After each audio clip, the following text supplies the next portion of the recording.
Audiobooks.com Publishing presents Walden Two, written by B.F. Skinner. Read for you by Robert McCollum.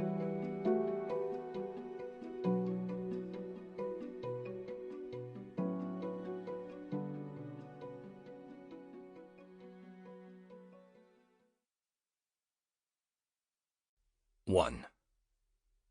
He turned up one day in the doorway of my office. He was already out of uniform, but he had not yet lost the leathery tan which testified to his military service. He was tall and fair, and he had the pleasant, easy smile of the successful college graduate. He might have been any one of half a dozen former students whom I vaguely remembered.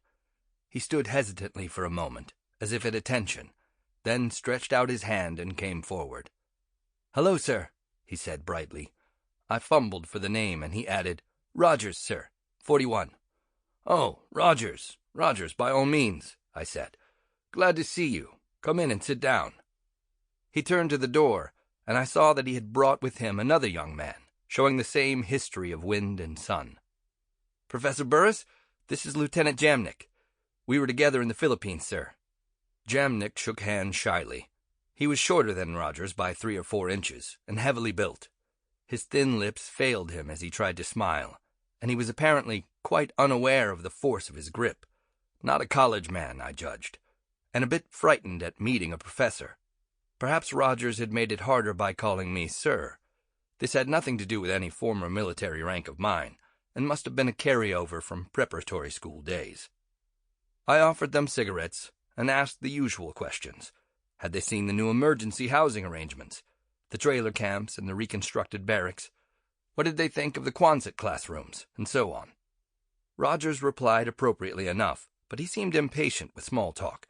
At the first opportunity, with a quick glance at Jamnik, he pressed his hands together and entered huskily upon what seemed to be a prepared speech. "Jamnik and I have done a good deal of talking during the past 2 years, sir," he said, "about things in general. We were doing patrol work, and it was pretty dull, so we talked a lot, and one day I got to telling him your idea about a sort of utopian community." I'm not sure that I can explain why this innocent remark staggered me. For several years the conviction had been forcing itself upon me that I was unable to contemplate my former students without emotion. The plain fact was that they frightened me. I avoided them upon every occasion and tried to forget them.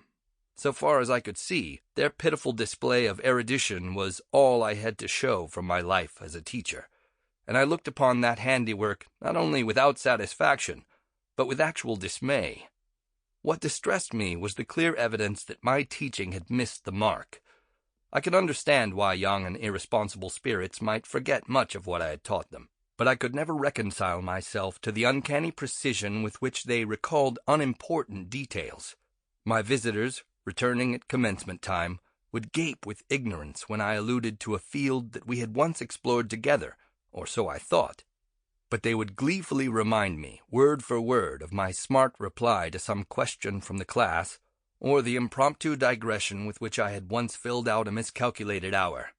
I would have been glad to agree to let them all proceed henceforth in complete ignorance of the science of psychology, if they would forget my opinion of chocolate sodas, or the story of the amusing episode on a Spanish streetcar.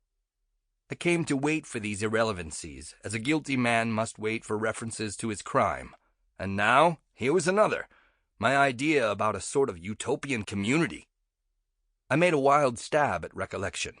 It was true, I had once read up on 19th century American communities. There had been a queer duck in graduate school named Fraser who was interested in them. I did not know him well, but I used to hear him talk. Perhaps it was because of him that I had once thought about making one more try at something like a community, with the benefit of modern techniques. But that was years ago. Had I ever told a class about it? And good God, just what had I told them? "You see, sir," Rogers went on, "Jamnik and I are like a lot of other young people right now. We can't make up our minds. We don't know what we want to do. I was going into law, you remember." I nodded, dishonestly. "But that's out now. I've talked it over with my father, and I don't want to do that." Sample complete. Ready to continue?